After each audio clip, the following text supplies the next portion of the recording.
win most of them. That's what I said. So how do you say we are intimidating Wiper and Kalonzo when we are actually affirming his place and role and influence in Nairobi politics?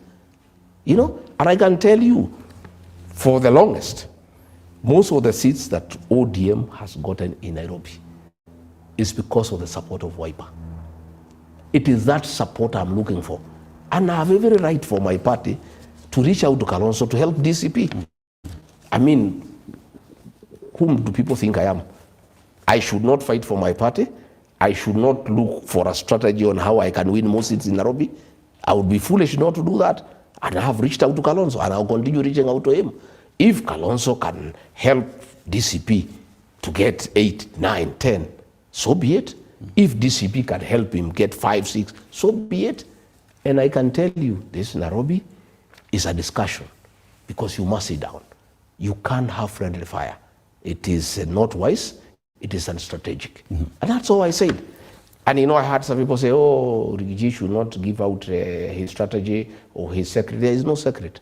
I'm an open book. Myself, I talk for the people who are my supporters. And they have every right to know what I'm planning for them. I don't want hidden cards and hidden, games. Ati tuende tukutane hapo na Kalonzo, tupanga hapo kisiri. I am not that kind of a person. Mimi tukikubaliana kitu na wewe, nasema tumekubaliana namna hii. So that my supporters know the kind of deal I'm entering them into. We are in the problem we are because we never told people what we had agreed with William Ruto.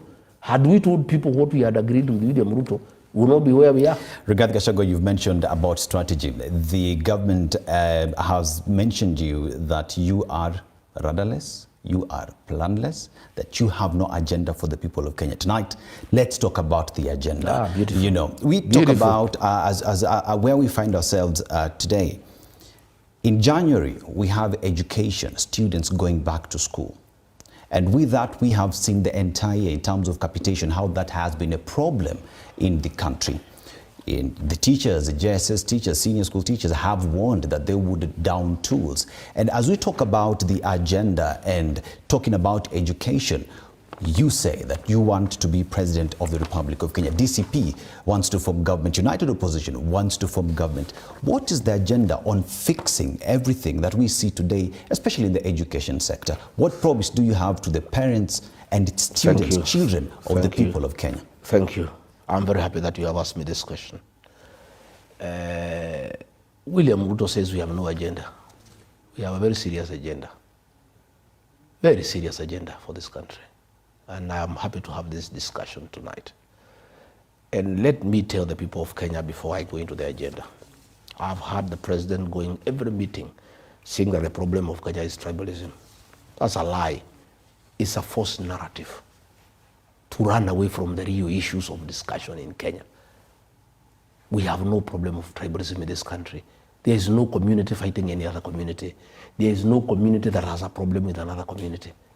The problems that bedevil Kenya is theft of public resources. The problem of this country is mismanagement of public resources. The problem of this country is not tribalism. It is the sale of national assets. The problem of this country is not tribalism. It is abductions and extrajudicial killings. The problem of this country cannot be tribalism.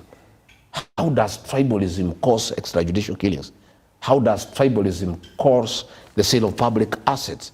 What the president has done, because he has messed the country completely, he is creating a false narrative about tribalism and cohesion. Oh, we need to bring the country together. This country is united against theft, is united against corruption. This country is united theft of public resources. We'll get to corruption. Let's talk about education. So what I'm saying is, the plan. As I want us to discuss the problems of Kenya, but I want to put it from onset, that tribalism is not a problem in this country. And I'm very disappointed that even very serious political commentators and very serious newspapers have actually bought the narrative by William Ruto that the problem is tribalism, so that we don't discuss the real issues of how he has messed this country in 3 years. You have asked about education. Mwai Kibaki, the third president of the Republic of Kenya, gave us free primary education. Uhuru Kenyatta came and gave us secondary school education that is free. so that education is an equalizer. Every child, despite your background, despite the ability of your parents, you have access to education to give you a springboard to be somebody in life for yourself, for your parents, and for the country. Within 3 years, William Ruto and his government have destroyed whatever Mwai Kibaki did and what Uhuru Kenyatta did. As we speak, every child in secondary school is supposed to get 22,000. Last year, they were only given 9,000. 13,000 did not come. Most secondary schools are being auctioned because they took food from suppliers they cannot pay. You know, as we speak in January, yeah, parents have been told to prepare to pay. On paper, the Ministry of Education says education is free. But in real life, they go and tell the teachers, the head teachers, you ask the parents to pay, but don't say it's the official government policy. You know? And when the teachers made noise, instead of making available money for capitation, they were called to State House and bribed it with the 10,000 shillings each. You know? You bribe the principals and the head teachers to stop talking about the collapse of the education system. So what I am saying is this, that we need to fix our education system. And one of the things that I and the government that I will form will do is make sure we reinstate free primary education as given by President Mwai Kibaki. Again, we reinstate, yeah? We reinstate free secondary education, especially for the day schools, so that once you go to a day school, you pay nothing. You know? Again, we have a problem of 20,000 teachers of the junior secondary school. These teachers, and I was there, I was the deputy president. We recruited them on internship for 2 years, and they were promised, and I was there. We were there with Nancy Macharia, she was the TSC secretary, William Ruto was there, Ezekiel Machogu was there, I was there. And we agreed even in cabinet that they will be on internship for 2 years, then they will be confirmed in permanent and pensionable. The government has refused to do that, you know, and they are saying there is no money, you know. And this money is there, but this is the money that is being stolen. This is the money that was being given to teachers 10,000 each. This is the money that was being given to chiefs 10,000 each. This is the money that was being used in Mbeere and Malava. This money has been there for the JSS teachers. But this is the money that has been stolen and diverted to politics by William Ruto and Kindiki. All this money you are seeing around the country being dished for politics, this is the money that was for the JSS. Look at the lecturers. We had a problem with the lecturers for a long time. Yeah, they were on strike for a very long time. 49 days. The other day it was agreed that they be paid 50%. They were lied to. They have not been paid. We have a looming strike in January because the money is not available. This is the money the president is using for re-election. And then these teachers are being told the problem of Kenya is tribalism. How so? How can the problem of Kenya be tribalism? The Mr. problem Gachagua, is mismanaging the education sector. 2024-2025, when yes. you were deputy president, yes. Still, capitation to schools never got there. Do you take responsibility or do you distance yourself from that? I take no responsibilities because, you know, in 2024, I disagreed with William Ruto about the finance bill and about the way he was running the country. He's on record. That is why I was hounded out of office. I started telling him the country is headed in the wrong direction. We have lost our priorities. And this is not right, you know? By the time the impeachment was in the works, Mr. Gachagua, you had served as deputy president. Yeah, but everybody knows. Gotten to schools. Everybody knows. How do you distance yourself from everybody knows that you served in? Everybody knows, and you ask JB Muturi, he can tell you. I oppose most of those things in cabinet.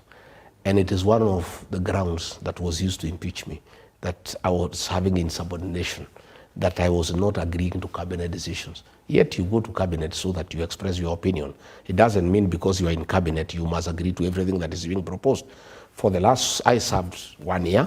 The second year, I had a problem with the president when I realized that we are just stealing public funds, that we have lost our priorities as a country, that we are destroying the educational sector. If you look at HELP was working. They came and introduced a Mogrel of finance model that cannot work.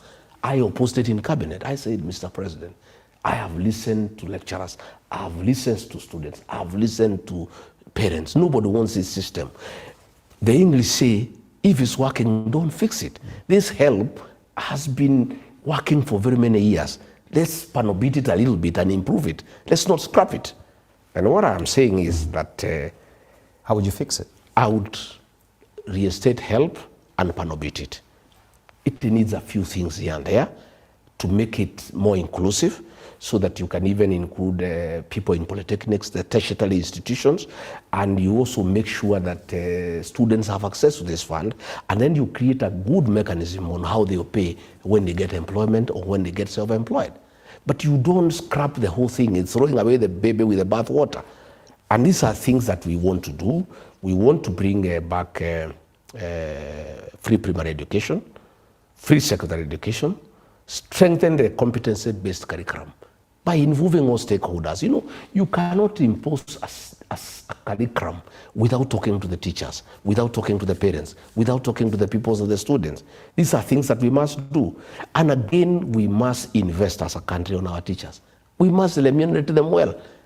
These teachers who are internship, we must confirm them to P&P so that they can also earn a dignified living. How do you get teachers to teach the young people when themselves they are very uncomfortable, when they have no food in their house, when they have no bus fare, when they have no bus fare to get to school? Again, we must digitize our learning system. Most of these programs we have introduced, nobody prepared the teachers. You know, we did not upgrade them by first making sure that they are all computer literate. So these are things that we want to do. And my brother, to build our country, we must fix our education system. And Mwai Kibaki did it, and everybody was happy. In a record 3 years, that has been destroyed. And that's what we are saying, we must fix it. And the problem that we have today, as we go for Christmas, parents are crying. Where will they get money to pay school fees in January? And then William Ruto is on top of the vehicle telling parents their problem is tribalism. What has tribalism got to do with capitation? What has it got to do with the payment of JSS teachers? Let us deal with the real thing. The real thing is that the government has destroyed the education system, and it has undermined great work that was done by Mwai Kibaki and Uhuru Kenyatta. You know, healthcare is another big ticket item that Kenyans are struggling with. SHA, is it working? Yes. Is it working? The government says it is working, though it needs a little bit of fixing, panel beating for it to work. You know, recently we saw the president was recently in the United States of America. He signed a new health deal where data would be shared. What's your position on that? And even as we still remain on matters to do with healthcare, SHA is not working. SHA is not working. What is Gachagwa's solution to SHA? SHA is not working because it was a fraud. William Ruto attended a church service where I attended in Embu. It was the inauguration of the Bishop of Embu Diocese. And then he took the microphone to say SHA is working. He could not speak, he was shouted down because it's a lie. SHA is not working and everybody knows it. Even as 34-child knows SHA is not working. SHA was a fraud to steal money by Ruto and his cohorts. And already 104 billion shillings have been stolen. The NHIF system was working, and it needed 800 million to be upgraded into something that is functional. The whole scheme of SHA was to steal funds. Yet, Mr. Gachagua, you allowed it to happen with your deputy president. I'm saying I oppose these things. And that is why, when I was removed from office, one of the accusations against me, one of the grounds of removing from office is that I was not respecting the president and I was having insubordination by opposing government programs. But theft is not a government program. The government that I fought for did not tell the people of Kenya that theft will be one of our programs. So I opposed theft. I did not oppose a government program. I opposed theft by William Ruto and his people. So you remember the other day, 10 billion shillings was stolen and paid to hospitals that are closely associated with CS Aden Duale. You remember on the 1st of December, Aden Duale, with a lot of drama and theatrics, gave a lot of documents to the director of criminal investigation, DCI, 1st of September. Today is, I don't know, 8th or 9th. Since that time, 3 months, nobody has been taken to court, nobody has been arrested, there has been no information. It was just drama and theatrics. Nobody will be taken to court. The whole SHA nonsense is theft of public resources. by Ruto, Duale and company at the expense of the lives of the people of Kenya. That is the folly of it, you know. And they keep on sending ministers to tell wananchi that SHA is working. People just look at them, you know. People just look at them every day. Yesterday I was in Muranga, in a place called Ithanga, for a funeral, and a matter was brought to my attention. A lady died 4 months back. She remains unburied because they are not able to pay the hospital bill for 450,000. They have raised 300,000. They are unable to raise 150,000 for the last 2 months. I had to give them 150,000 so that that patient, the body can be removed from hospital. And then you are telling us SHA is working. If SHA is working, that lady would have been buried, you know, a long time ago. If you go to the countryside and ask everybody, this SHA thing is a monster. It's not working. And what I'm saying myself, if given an opportunity by the people of Kenya, there are certain things that I want to do. One, I would like to revert to the NHIF ideology. It was a very good thing. Just reform it well, upgrade it to meet the modern times, you know. Again, Linda Mama, that was here, that was brought by Uhuru Kenyatta. We want our women to give birth with dignity. It was scrapped. I would reinstate Linda Mama. I would also like to work very closely with the private healthcare providers and faith-based organizations. The church, the Catholic Church, they have beautiful hospitals, mission hospitals. The PCA Church, they have beautiful hospitals. We need to support the church. You know, like now, since NHIF was scrapped, they were owed billions of shillings. They have never been paid. Most of those hospitals owned by the church are almost collapsing. This is something that we must work on. Again, we must remunerate properly our healthcare providers. We must make sure that the doctors and the nurses and the clinical officers, they deal with human life. People who deal with human life are not your ordinary work. These are people who are dealing with the life. These are people who need to be settled. They need to be well taken care of, and we need to have a discussion with them. We need also to expand the universal health coverage so that we make sure that the level 2 hospitals, that those are the dispensaries, and the level 3, the health centers, are properly equipped. You know, my brother, most of these cases that come to level 4 hospitals for admission and level 5, if there was proper intervention at level 1, 2, and 3, they will never get to the level 4. You know, but these cases get bigger because they don't get the proper attention. I would like to focus more on level 2. Those are the health centers, and level 3. The level 2 is dispensaries, level 3 are the health centers. I would like to focus more. And then again, the level 4, we make sure they are well equipped. And we will go a step further by making sure every level 4 hospital in the country has a ward to deal with rehabilitation of addicts. Because we have a serious challenge of drug addiction and alcoholism in this country.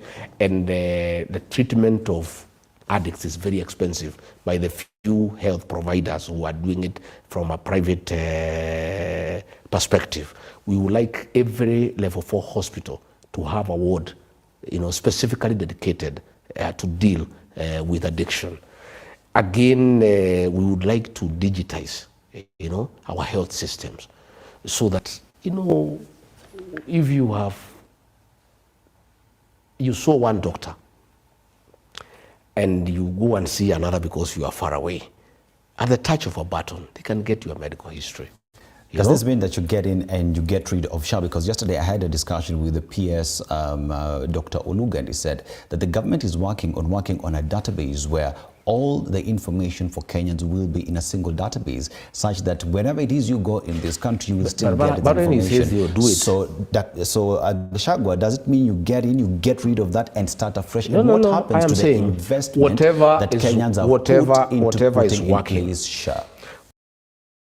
Whatever is working will improve on it. Yeah? But first we have to stop the theft. We cannot improve on the theft, we can only stop it. Theft of public resources is our main challenge, especially in the health sector. You know? And SHA is a scam. It's a fraud. We must get rid of SHA because from the inception, it was tailor-made and birthed to steal public funds at the expense of the health of our people. We must go back to NHIF and improve it panel beat it, and make it compliant to the modern way of doing things. But we cannot continue with this theft. This, we must bring it to an end. Again, we need to implement a mental health policy. You know, we only have one medical facility here in Mathare and a few others. You know, and you know, mental health is a big challenge in this country. But you see the way people are treated at that institution, it's like they are criminals, because it's only one institution to handle so many people. We need people to know that mental challenges is not a crime, and you should not be embarrassed about it, so that even relatives know. And the only way to do is to have a good mental health policy and to make sure that we have enough psychiatrists in every level 4 hospital where people can go on and get counseling before issues get out of hand. So these are some of the things we like to do. And of course, what was signed in America is unacceptable. Why? We cannot sell our medical data to foreigners. We cannot. Even if we are poor, we have our own dignity. The right to privacy is absolute. We cannot give our medical records to the Americans for their own research and analysis using our records. And I think it is very inappropriate for the president to brag that he has signed an agreement with the Americans to get some money, you know, so that we give away our medical records. And I'm happy that Okia Mtata has already gone to court, and I wish him well, because this must be stopped.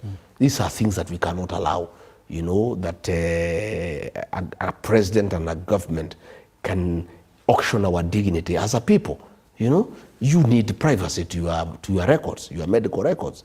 It cannot be given to foreigners. I think that is totally unacceptable. I spoke to the PS, and he talked of aggregate data that would be shared. It would not be, this is Dennis Aseto who came to hospital and was diagnosed with a certain medical condition. It is a question of 10 people came to the hospital and were diagnosed with cancer, and based on that information helps the US government, who are assisting Kenyans, to know how many medical equipment Kenya needs. And that is kind of data that would be shared. Do you oppose that? Can anybody believe that PS? Do you believe it? If he has said, if that PS is saying SHA is working and it's not working, can you believe anything else they say? If they are lying to people of Kenyans on basics, things that are straightforward, is SHA working or not? They say it's working. You go to hospital, it's not working.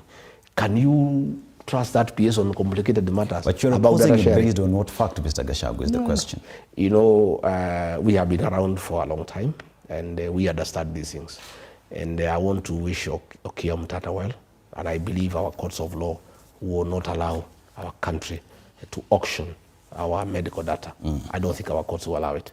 You know, the country's security is something to look into. Yes. And recently we saw the arrest of many individuals, especially in the immigration department, with regard to matters to do with IDs. And that has pointed a picture on where the country is with regard to those who have the documents that are recognized as Kenyans. It is a matter that we had a discussion with you back in the days. But as we also just talk about security, there is the question of extrajudicial killing by the police. Yeah. During the campaign period, you say police attacked you in church, you know. And as we just have a discussion on that, where do you see the country's security is? You have yourself been in that space for a very long time. Well, and if we are to fix the security, do you also care to comment, if at all, this ID business is being used to influence elections in 2027? To start with, as a young man, when I joined government at the age of 23, I joined in the security sector. I understand the security architecture of this country quite well. And I must say I'm very saddened that we have lost it as a country. We have a clueless CS for Interior who has no idea on how to manage a country's security architecture. We have a situation where the National Police Service is working with the goons. It's like they are a unit in the National Police Service. We have seen the President of the Republic of Kenya moving around in town in Nairobi in a company of goons. They are robbing people when they are in the presidential convoy. They are, you know, touching women's breasts when they are with the presidential convoy. They are stealing people when police are there. And there's nothing the police can do because it is the president who has invited the goons to accompany him in Nairobi. We have seen where police are tear-gassing the clergy, and they are tear-gassing Sunday school children in church, and no action is taken. You have found where goons are being ferried in police vehicles with crude weapons. where goons have become part of our security architecture. That is how sad it is. You know, it's unbelievable, you know. And you have found where the country has sunk low, so low that the Inspector General of Police and the police commanders have surrendered the police command to politicians. It is politicians who are giving directions to police. Attack so and so, beat so and so, and there's nothing that can be done. And the commanders are helpless. We have found, I have myself have been attacked in 12 incidents in the last 1 year. I've reported this to the IG, to the DCI. Nothing has been done because those gangs are under the command of politicians who are opposed to my politics. It's the National Police Service is no longer at the command of the Inspector General. It's no longer at the command of the county commanders. The National Police Service is at the command of politicians and criminal gangs. And sometimes we wonder, this Haiti mission, the police went to Haiti supposedly to help the people of Haiti deal with the criminal gangs. But it is looking that they went there actually for benchmarking on how to work with the goons. Because since these people went to Haiti, the relationship of the police and goons have actually become very close and very cordial, and they are actually working hard together. You saw during the Sabasaba riots, property was destroyed in the mountain region and in Nairobi by goons under police supervision. So what we are saying is this, you look at the situation in the border. The president made a decision that is ill-advised from a security perspective. Of course, he is doing it politically. He thinks he can get foreigners from Somalia to come and register as voters, vote for him. So foreigners are being issued IDs. The 5 chiefs who were supposedly abducted, it was not an abduction. It was stage managed by government. Why would you say that? Yeah, because they were in Somalia, registering Somalians as Kenyans. What evidence do you have? No, we have it. Sure. You saw the other day a racket here in Isili, where foreigners are being registered as Kenyans, and in fact, I'm told the police who unearthed that racket are actually in trouble because they were not supposed to unearth it. It's embarrassing to the government because the government is part of that nonsense. And that thing that the president did is very bad for Kenyan Somalis, our Somalis from Kenya. As it is today, they are having challenges on visa application to go to various destinations in the world because the world is not sure, whether they are Kenyans or not. And it's very sad because the Kenyan Somalis are very hardworking people. They are very enterprising businessmen. These are people who should be able to travel all over the world, go to America, go to Britain, go to Canada, and do business. They are people who have contributed immensely to the growth of business in this country. It is very sad if they are profiled for extra surveillance and scrutiny arising from that decision by the president. But it is the extra surveillance and scrutiny that was happening in the country, which is called vetting. And it is that process that many people from these border counties, I included because I went through the vetting process. That is why we looking for that. We want the extra surveillance. Many say that the vetting process is not fair to the people who are Kenyans and we need to go through a different exercise as any other Kenyan. We would rather have extra surveillance at the border to make sure that only Kenyans are registered as Kenyans and foreigners are kept away, other than get our Kenyan Somalis profiled by the international community arising over a decision that cannot be properly justified. We must protect the Kenyan Somalis because they are Kenyans and they have every right to travel all over the world. And it is very sad, out of a decision that was made, that they are being viewed suspiciously. It is not right that our people are being profiled. But having said that, what I would want to do myself if elected president, the first thing I would do, day one, is recall our police officers from Haiti. They're already home? A few. The others are still there. The process is ongoing. Many have lost their lives. Many have come back with injuries. Even the one the president said he died, the body has never come home. We must make sure these policemen come here and serve the people of Kenya. How is it that people are being terrorized by criminals and cattle rustlers when our policemen are in Haiti? Why can't they come and first guard the people of Kenya? Number two,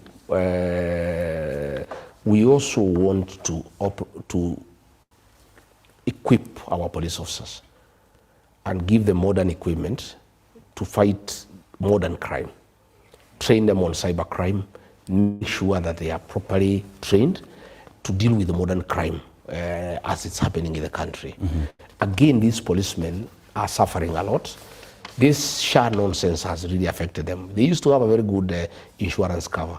And if you talk to the police officers, they are really crying because they are being forced to go to SHA that is not working. Same with our teachers. You know, we want our policemen to have a very good medical scheme. We want to have a risk allowance for them because most of them suffer in the line of duty. We also want to make sure they are properly remunerated. These men and women in uniform, you know, sacrifice a lot for this country and to make sure that we are all safe. Again, they have no vehicles, you know. You heard the other day Mukomen saying that people should give them fuel.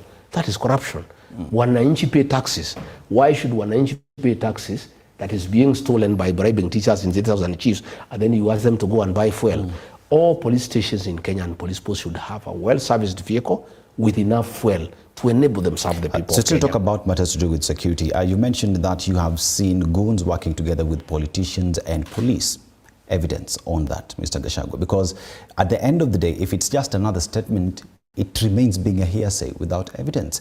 And even as we talk about security, there is the fact that there are Kenyans who are abducted in Tanzania. That is a matter to do with foreign affairs and how that was handled. One would ask the question, where does our heart lie when it comes to protecting our own within and without the country, as well as other citizens of other countries? You talk about the Turkish citizens who were abducted in Nairobi and taken back to their country, who are seeking asylum in the country. Where are we in all these situations? We are doing very badly in matters violation of human rights. You know, there are very many cases of forced abductions, forced disappearances, and extrajudicial killings. No action has been taken. I want to promise the people of Kenya on day one, there is a squad of 101 officers that has been in charge of those abductions. It will be disbanded, and all officers who abducted our children and killed them will be held to account. That squad was put there during the time when you're deputy president? Yeah, and I complained about it. I complained very bitterly. Who did you raise the question to? Did you go to IPOA or to IAU? No, I raised it publicly in Mombasa for the people of Kenya. I raised it with the president himself in a security meeting.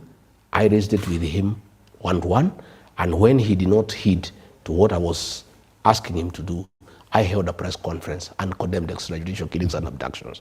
I still hold that position, that on forming government, abductions must come to an end, extrajudicial killings must come to an end, and all officers who have taken part in abductions and extrajudicial killings will be prosecuted. Because you're part of the National Security Council, what was the reasoning behind the formation of that force? Well, abductions and extrajudicial killings, and I opposed it myself. And when the president did not listen to me, I held a public press conference. It's on record on the 26th of June, 2024. It's on record. But that, Mr. Gachagua, was way after you had served in government. Why didn't you speak on the very first day? Those issues, Mr. Gachagua, one would say, at the point when you were giving that statement, it's because you knew that impeachment was coming. No. That was in June. Impeachment was in October. It had reached a stage, I had raised it privately. I had raised it in meetings, and it was still going on. So I made a decision to raise it publicly. And it's on record. And everybody knows I raised it publicly. What I'm saying is, we must make sure when we form government that extrajudicial killings must come to an end, abductions must come to an end, and all officers responsible will be held to account. And let me tell police commanders who are escorting goons around the country, we are keeping a very good diary. All those officers who are in charge of Narok, on the day we were there and we were brutalized, they will be held to account when we form government. No, the records are there. We'll be asking who was the OCS Narok on that day, who was the officer commanding police division that day, who was the OCS Tigoni police station when criminals attacked Rigathi Gachagua in Lemuru, who was the OCS then. They will be taken to account. And let me tell police officers, all those who are carrying out illegal instructions from politicians, you will answer for them. And criminal activities have no time limit. When we form government, and I have asked all leaders to keep a record of police excesses. Keep the name of the OCS, the name of the OSPD, the name of the sub-county commander, the guy in charge of CID, and keep proper record of the police excesses, the sins of commission and omission. When we form government, these officers will be held to account. Are you speaking to a government that will finally allow the Inspector General to be independent and do the policing work? You know, we have an Inspector General of Police who have surrendered his command to his juniors. This Douglas Kanja does not even know what goes on. The guy in charge is called Masengeri, the guy in charge of AP, and a guy called the Langat. These are the guys who are running the show and the DCI. The IG is a flower girl in Kenya. He doesn't know what goes on. He's from my village. He has no idea what goes on, you know, and it's so sad, you know. Ourselves, when we form government, we want to allow independent institutions to function. We want independent offices to function. You want an IG who can take command of the police. And I want to tell Douglas Kanja and those two DIGs to remember that in 2007, Major Ali was taken to the ICC for sins of commission and omission. And the way they are driving this country as we go towards the election, I see these officers having a date at The Hague. Kanja, Langat, Masengeri. I mean, I see you having a date at The Hague. Will you file a because petition the way things are going, the ICC? No, the way things are going, you allow goons to terrorize Kenyans under police formation. Kenyans say no, and they fight, and then there is civil strife. ICC comes in, and you people in charge of the police command, you will have to account. Would you be at the forefront in filing a petition of course, at the ICC? Of course. I can tell you a lot of things are going on. A lot of documentation is going on. And I've told William Ruto he had a date with The Hague. I see him having a second date.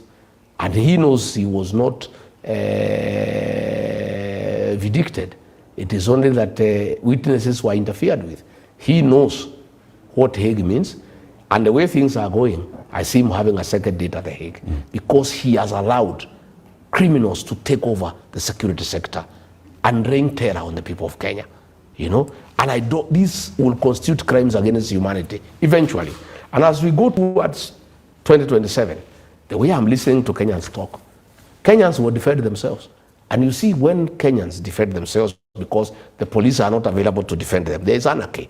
When there is anarchy, there is death, there is injury, and then the ICC will come in. But Kenyans will defend themselves. What exactly do you mean? What do you mean? If you go to terrorize people, goons under police supervision go to terrorize people, you expect people just to sit down? People will say no. Because Kenyans are people who have a right to self-determination. And why are police allowing that? Because under the Constitution, their work is to protect life and property. But the police are actually the ones harming the people of Kenya. They are the ones escorting goons to harm Kenyans. Yet they are the ones who are supposed to defend Kenyans from harm by goons. But they are the ones working with goons to harm the people of Kenya. And I'm telling you that situation is not acceptable. And Kenyans will say no, you know. And I am listening to many people. They are saying no, you know. People are saying no, we are not going to be attacked again. We'll also get ready. We'll defend ourselves. And that will bring anarchy. It's called the law, the state of nature. Why governments were formed is because people needed to be regulated. But we have a country where we are reverting to the state of nature, where police are working with criminals to terrorize people. When people are supposed, these policemen are paid by the taxpayers to defend the people of Kenya. They are the ones joining criminals to attack the people of Kenya. What do you expect the people of Kenya to do? Gachagua, does it mean that today, with all the cases that you have reported that you were attacked, you are unable today to walk into a police station and file a report because you do not trust the police? And if that is the case, then what picture does that paint in the minds of Kenyans who have no other option? Exactly, that's the point I'm saying. What do you expect Kenyans to do? What has happened myself now, I have people who defend me. The people who attacked us in Kariobangi church, they were fought by my people, my supporters. They fought them and they drove them away. Then they came back with the police, with guns and live ammunition and tear gas, and overwhelmed our people because they have guns. But you see, what will happen is that there will be many cases like that. What has happened is they attacked me in Lemuru. They have never attacked me again without reaction. Because you see also I have supporters who will not allow people just to attack me. You know, wherever I go now, I have people also who defend me against the gangs. But do you want that in a country where people are defending each other and police are escorting one side to attack the other? It's a shame for Douglas Kaja and the National Police Service and Kipchumba Murkomen. He talks a lot of English, but it is during his tenure, you know, it's during his tenure, you know, that goons have taken over the National Police Service.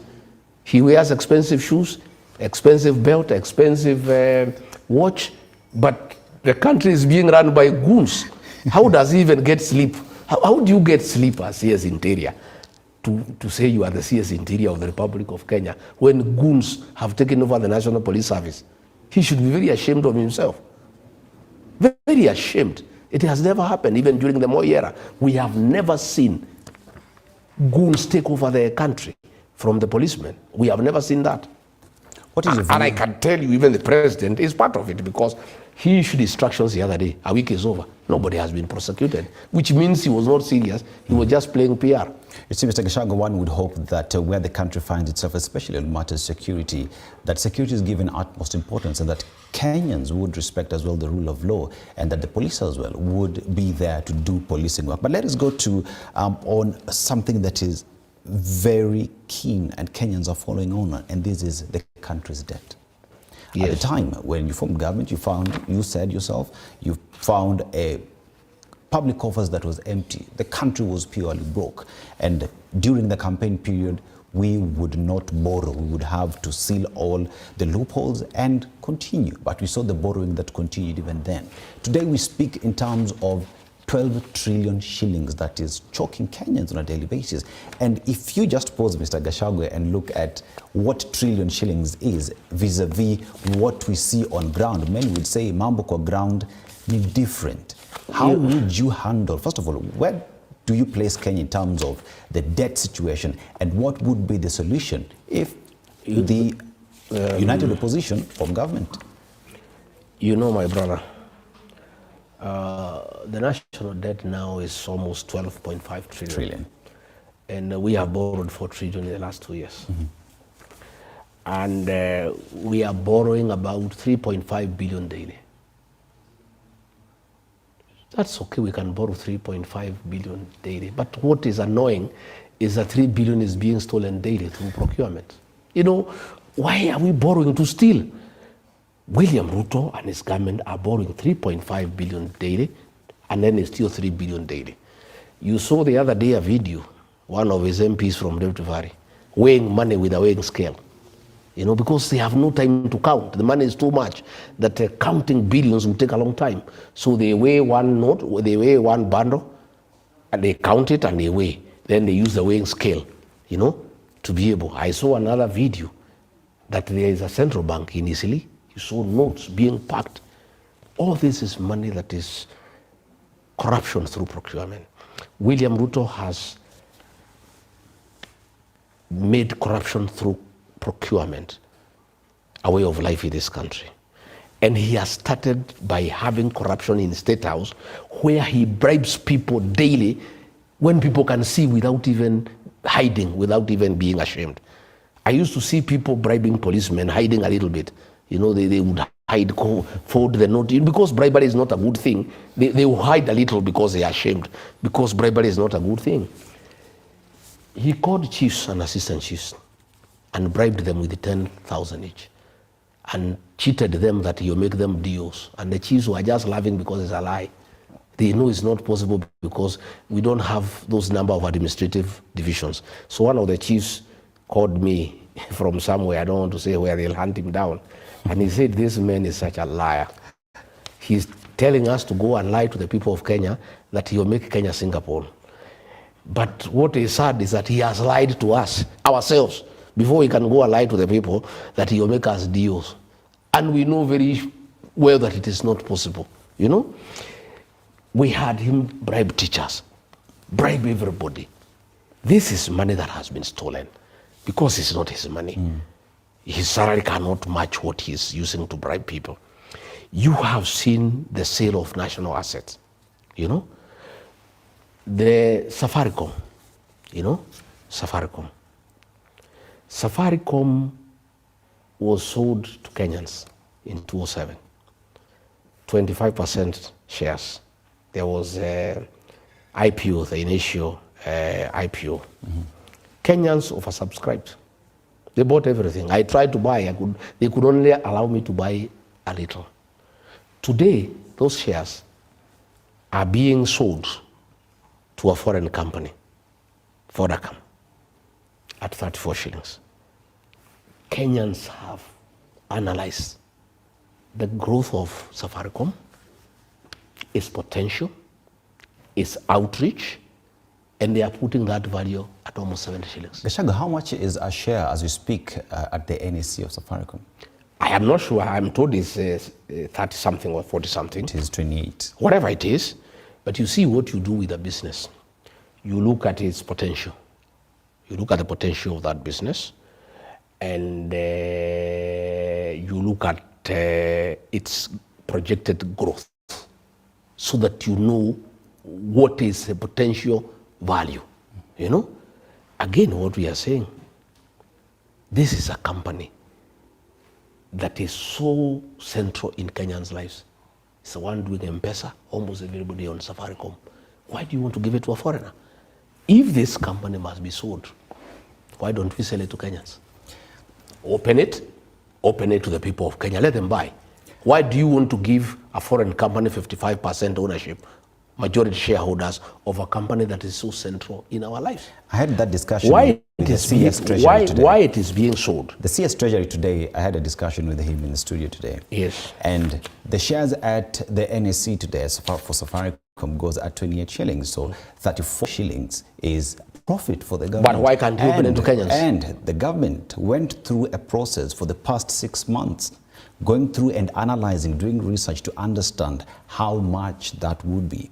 And today, the money that is held at Safaricom, over 240 billion shillings that the government says, this is money lying idle at the NEC. And we can take that money, inject it into development of the country that Kenyans move. Because at the end of the day, the Singapore story that President William Ruto speaks about needs this country to march in terms of development. Based off that explanation, why would you oppose the government taking its assets, selling it?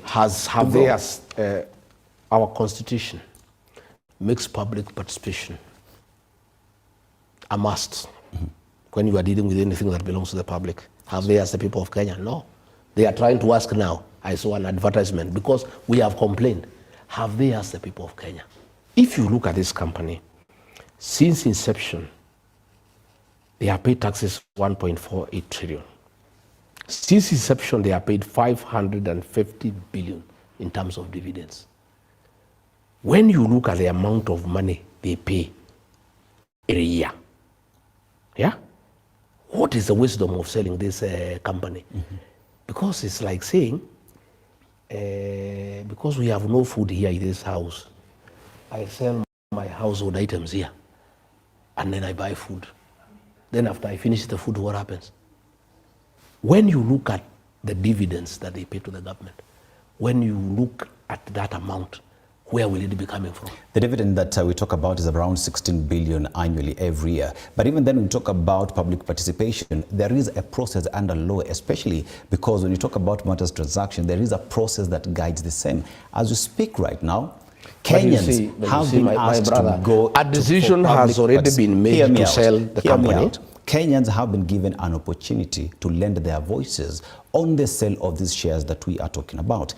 The government of Kenya has not decided it is selling. If Kenyans say no, it will not be sold. My brother, how do you oppose it? My brother. Instead, my brother, let me explain to participate in this public participation, Mr. Gachagua. You don't say you are selling this and even the amount before the people of Kenya can tell you to sell. You first say we want to sell. Then when you are given the go-ahead by the people of Kenya to sell, then you start the process. But they have already completed the process. agreed they are selling to who, at how much, then they are coming to the people of Kenya. And then they are coming through Parliament. Parliament is an appendage of William Ruto.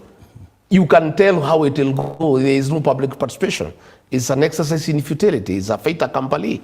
It is simply formalizing what has already been decided. But the question we are saying, why don't you ask the people of Kenya whether you need to sell Safaricom? It's what they're asking when now. When they tell you yes, why don't you give them an opportunity to buy? Why do you want to sell it to a foreign company? Why don't you let the people of Kenya own this company that is so important to their lives? Why do you want it to be owned by a foreigner? But you have already decided whom to sell. How are those negotiations done? Because they are commissions. Because they are people who have an interest. They are people who have gained money there.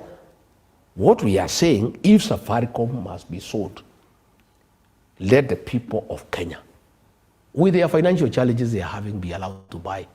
I buy for 20,000, another one for 20,000. Then the company remains here.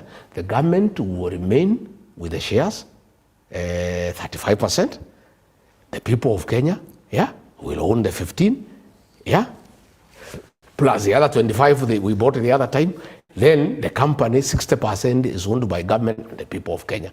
Why do you want to give 55% majority shareholder to a foreigner? A company that is so instrumental in Kenyan lives. Why? But you know that Vodacom is part and parcel of Safaricom as we speak today, right? No. Those are foreigners.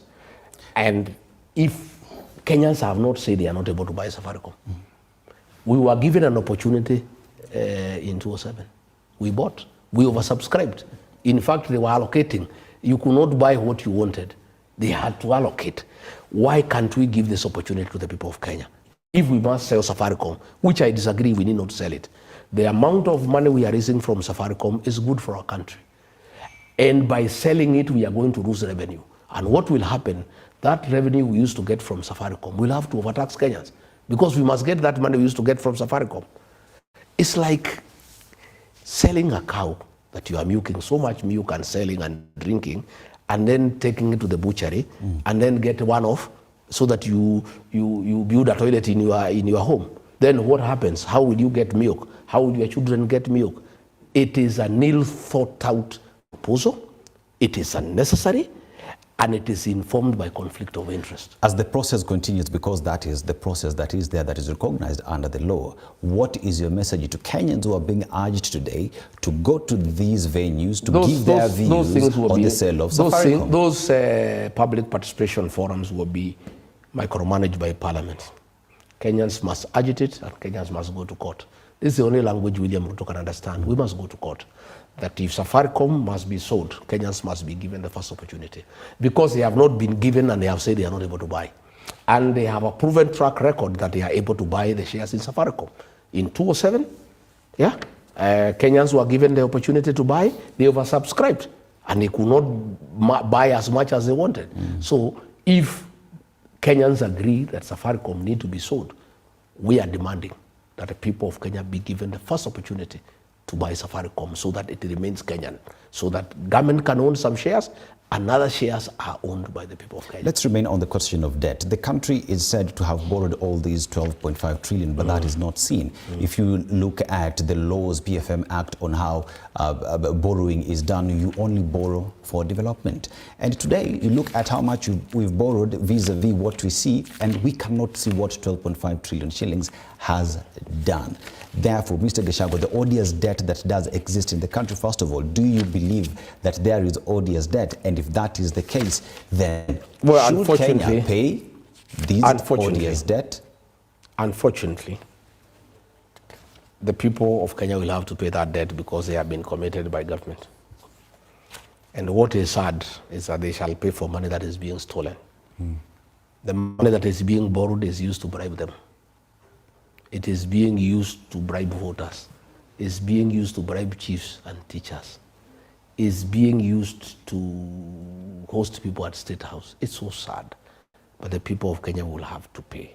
So what we need to do is to make sure we vote out this government so that we stop that borrowing for money for using to steal and using it to bribe people.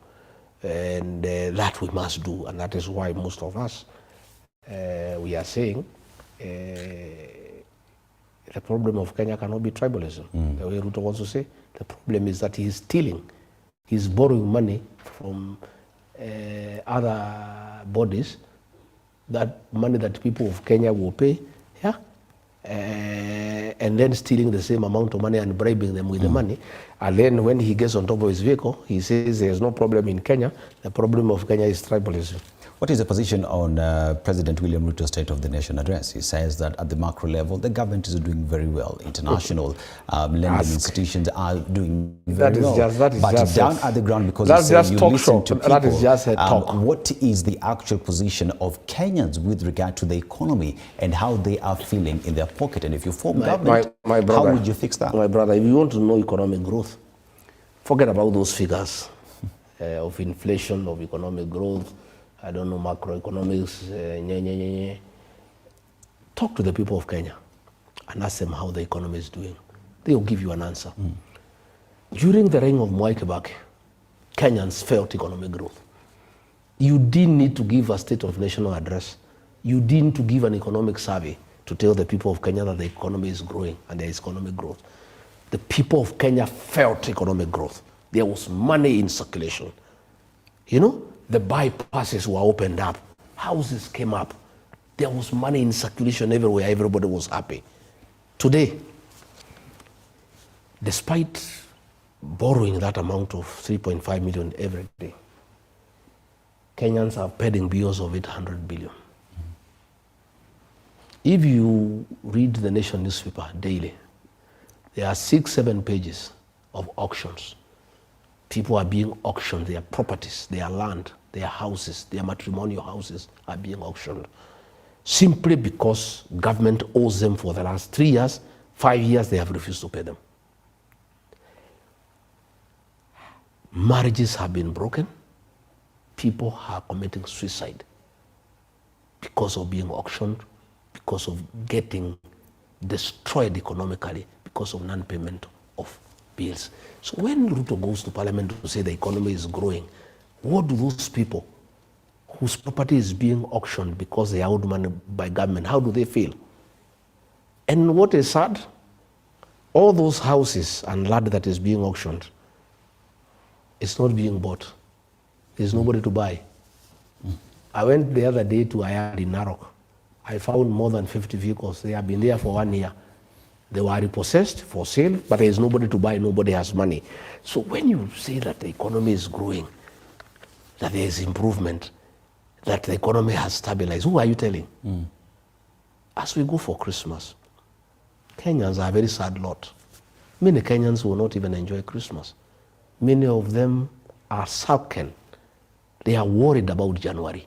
Where will they get money to take their children to school? Where will they get money to pay for licenses for businesses that are not performing? You have to renew your license in January, but nobody comes to your shop to buy. Yet you have to renew your licenses. Kenyans are a very unhappy lot as we proceed for this Christmas. Kenyans are very sad by the state of the economy.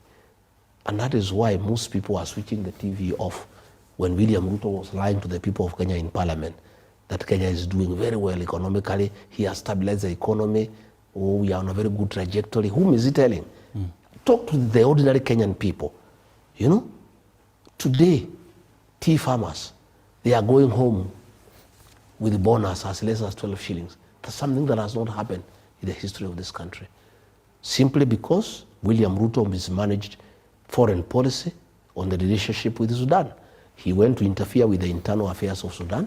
He went to work with the rebel groups, sending them arms, buying gold from them. Then the government of Sudan got annoyed and stopped importing our tea. We have been selling 15% of our tea, of our green tea to Sudan. As a result, most of our tea is in Mombasa unbought. And the prices have gone down because we used to get very good prices from Sudan.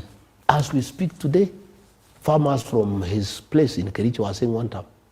Farmers in Nandi are saying one term. Tea farmers from his place where he comes from. His own tribesmen are saying one term. Because for a long time, for the last 30 years, they have never received bonus as low as they have received. You know, as we go for Christmas, many people are doing harambes to pay hospital bills. SHA is not working. They have been deducted money, but SHA cannot pay. Many people over this Christmas have harambes to raise money for hospital bills. You know, many people, they have supplied food to hospitals, they have not been paid. Many people have supplied food items to prisons, they have not been paid. Everybody is stuck as we go for Christmas. Yet the president has the audacity to appear in parliament, drinking water, and MPs are shouting there 2-term, and he's saying how Kenya is doing well, how happy people are, you know. And he was saying, oh, he has, you know, he was in America, he has been invited there. You know, I saw Trump. I think he's a very interesting character.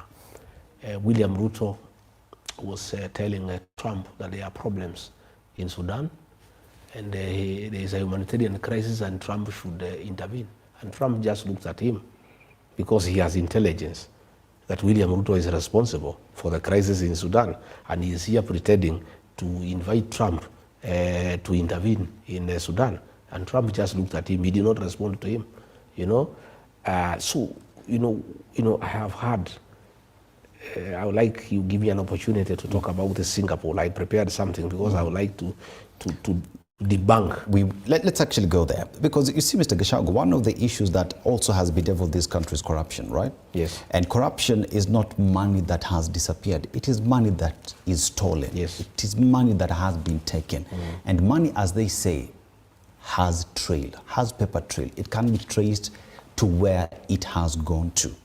The government of Kenya today says, we want to get to a developed country. We want to get to Singapore. But if you look at what Lee Kuan Yew did in Singapore, the first thing he did was to criminalize corruption. If you were found to be corrupt, you would be shot dead. Today, Kenya finds itself at a position where corruption is coffee, tea, sleep, wake up corruption. If you form government, what is your promise in dealing with corruption so that the Singaporean dream becomes a reality? Let me talk about Singapore. William Ruto is very good at narratives. Last election, he came with the bottom-up economic model. It has collapsed. He said he'll lift people from bottom to up. Those who own motorbikes will own centers and taxis. Those who own taxis will own matatus. Those who own matatus will own buses. You believed him? You trusted him? We supported him? We believed him. It was the greatest fraud in the history of Kenya. Electoral fraud. He conned all of us and the people of Kenya. Mama Mboga, border. He doesn't talk about them anymore because he knows it's trash. He said hustler fund, 500 shillings. What business can you do with 500 shillings? So he knows that nobody will listen to that hustler nonsense. Nobody will listen up to bottom-up economic model. So he has now come up with a new con game of Kenya should be like Singapore. Singapore, the country pursued a radically pro-business, export-oriented strategy. Singapore slashed corporate taxes, guaranteed rule of law, and built investor confidence. So what is William Ruto doing? He's saying we want to be like Singapore. This is what Singapore did. Yeah? Himself, we are struggling businesses. Our importers in Mombasa are strained. The tax regime is oppressive. It kills business. Investors are fleeing Kenya due to corruption and insecurity. In Singapore, they rose to what they became because of rule of law. In Ruto's Kenya, the one he wants to be Singapore, goons are in charge of the country. And he's saying that Kenya can be like Singapore. Singapore became what it is because of rule of law. Here is William Ruto, president of Kenya, saying Kenya will be like Singapore, first world.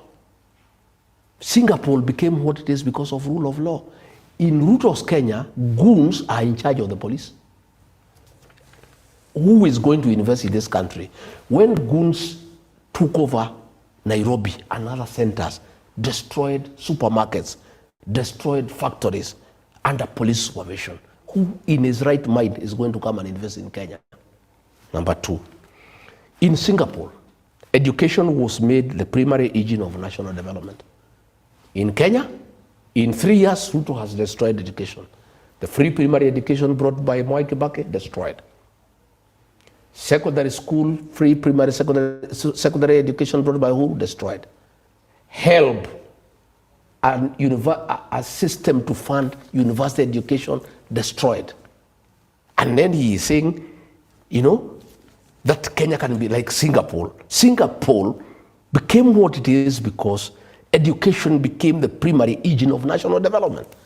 Here is a man lying to the people of Kenya so that they can be re-elected, that Kenya can be like Singapore. Yet the first thing he has done is the opposite of what Singapore did. Singapore made sure that education is the primary engine of development. William Ruto, who is cheating the people of Kenya, that Kenya can be like Singapore, the first thing he has done in 3 years of his presidency is to destroy the education system irreversibly. And then he's telling people that Kenya can be like Singapore. In Singapore, they had bilingual policy. English for economic competitiveness, mother tongue for identity. Okay? So here in Kenya, William Ruto says when you speak your mother tongue, you are tribal. Mr. Gashago, we've heard you. When we are saying we need identity, he says if you speak your mother tongue, you are tribal. We've heard what Singapore did. We've had the problems that Kenya faces before it gets to corruption. Singapore. Corruption in Singapore. For Singapore to be what it is, corruption was aggressively implemented. And Singapore ranks the top 5 least corrupt countries for decades. Kenya, corruption is rewarded. State House is a crime scene. Bribery is a way of life. Theft of public resources is the in thing, where ministers display opulence. Today I saw some people from central Kenya, parastatal heads, the wider 7-star hotel, taking pictures, having breakfast, display of opulence from proceeds of corruption. Kenya, corruption is part of our life. Mr. Gashago, and then Ruto is telling Singapore. us, he is telling us, whereas Singapore is where it is because it dealt with corruption. Ruto is the conveyor belt of corruption in Kenya. Mr. Look Gashago. at what is happening in Ikolomani, my brother. 338 acres. 800 people are being displaced. It is said that there is gold there for 643 billion. We have information. The gold under is almost 6 trillion. This gold, why are the locals not involved? Why is it not being... Have you sent geologists to give you that information? Let me tell you what is happening in this country. Mr. Gashago. Let me tell you what is happening. Let me also tell you what is happening in this country. Let me tell you what is happening in this country. Very many people are very bitter with the corruption that is being practiced. So we have a lot of information from people inside. The gold deposits in Kakamega are in excess of 6 trillion. Okay? Yet, this gold, without public participation, without consulting the people of Ikolomani and the people of Kakamega, have been given to a company where Ruto and company have shares. It's outright corruption. The gold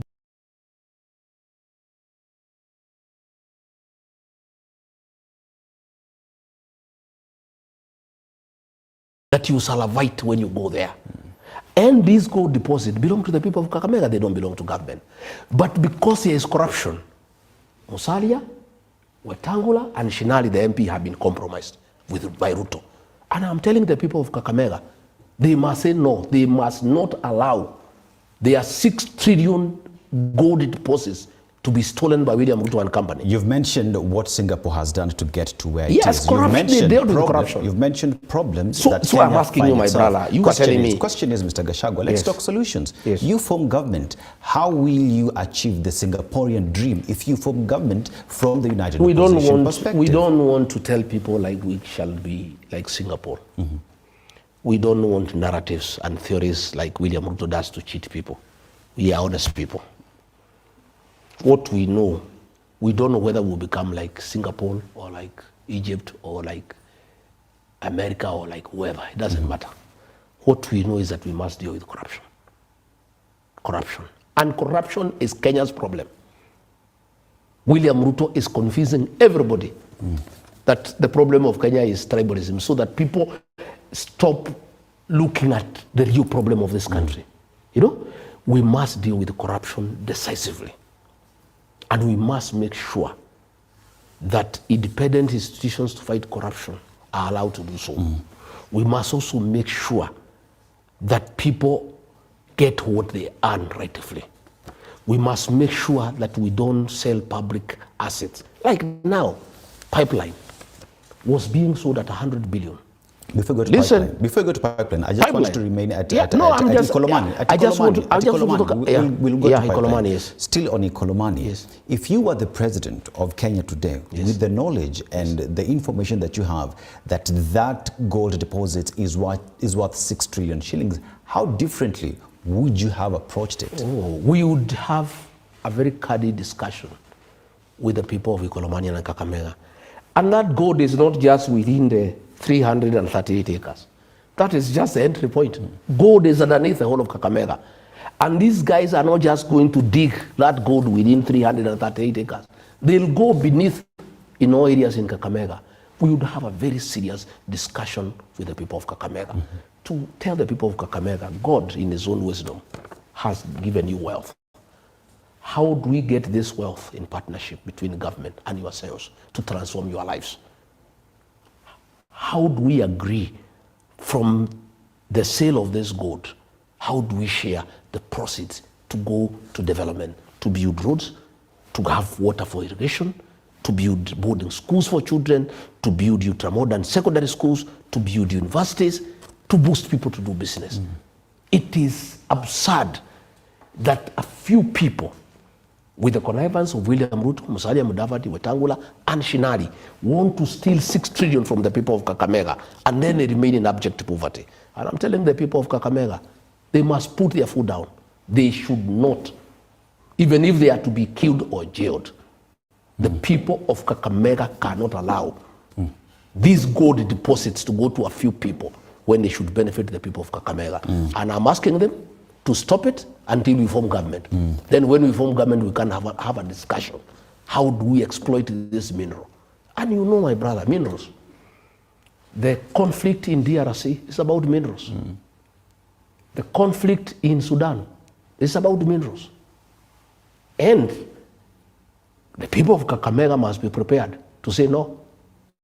They must protect these gold deposits.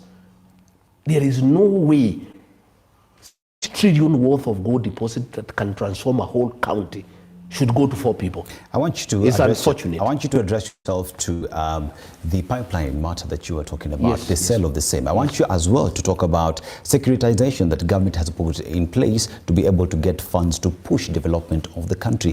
What is your view on those two, as well as the road that is being constructed, the Mau Summit Road? Pipeline, where do you stand with that? This issue of pipeline was brought when I was deputy president. I was a chairman of the cabinet committee that would discuss matters before they go to cabinet. And I refused. I rejected it. It was only passed after I was removed from office. This pipeline is worth 600 billion. William Ruto wants to buy it at 100 billion. And he's the one buying it. And he told me, we have interest in this matter. When did he tell you? When I was in his deputy. At what time? When I refused, when I rejected it in cabinet committee, and his minister went and told him that I have refused.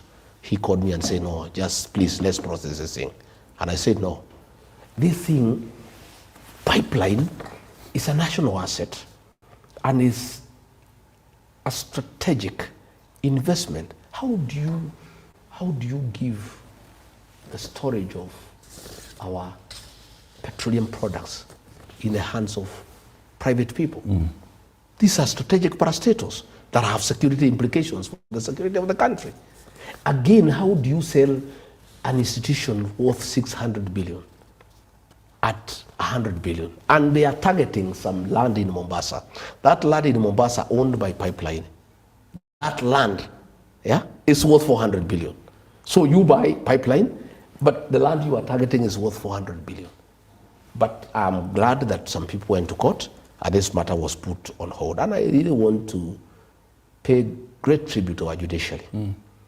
I have followed for the last 6 months, and I'm very happy that we have judicious men and women who love their country, who are patriotic, and who will not allow William Ruto to sell everything that we own in this country. Because what is happening, and I can tell you, all our national assets are being sold. These bombers of Kenya here, something, our heritage for our culture has been sold for 100 years, 99 years lease. And foreigners come and they're in partnership with Ruto and other people close to him. You know, I've heard him today saying that he's not interested in any more wealth. I hope he means it. I hope he means it. Finally, Mr. Gachagua, I hope he means it. I want you to address yourself to the Limuru Mau Summit Road. Where do you stand with that? Yeah? The development of the Limuru Mau Summit Road.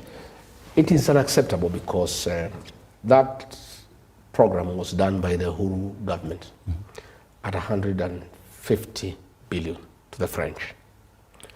And when William Ruto came, he tried to talk to the French to see whether he can get something out of it, and they refused because they had already finalized the contract. So he canceled the contract, and we had to pay 6.5 billion as penalty. We lost 6.5 billion so that he can cancel the contract. This contract now has been upgraded to 200 billion. And they are trying to give it to 2 contractors, which is against the law. Because the 2 contractors are not, the one contractor is not able to handle the volume. It's too much. It's against the law. Even when he launched it last Friday, he did it when there is no contract. It's a fraud, it's a con. How do you go to launch a program which you have not signed a contract? But the 50 billion is what Ruto and his people have negotiated with the Chinese. And this Chinese company, and we are telling the Chinese government, this CBRC, it is involved in a lot of corruption here in this country. And the way they are paying commission to the president is building up hotels and go downs for him in Mombasa Road and a hotel in Taveta. It is a very corrupt company, CBRC.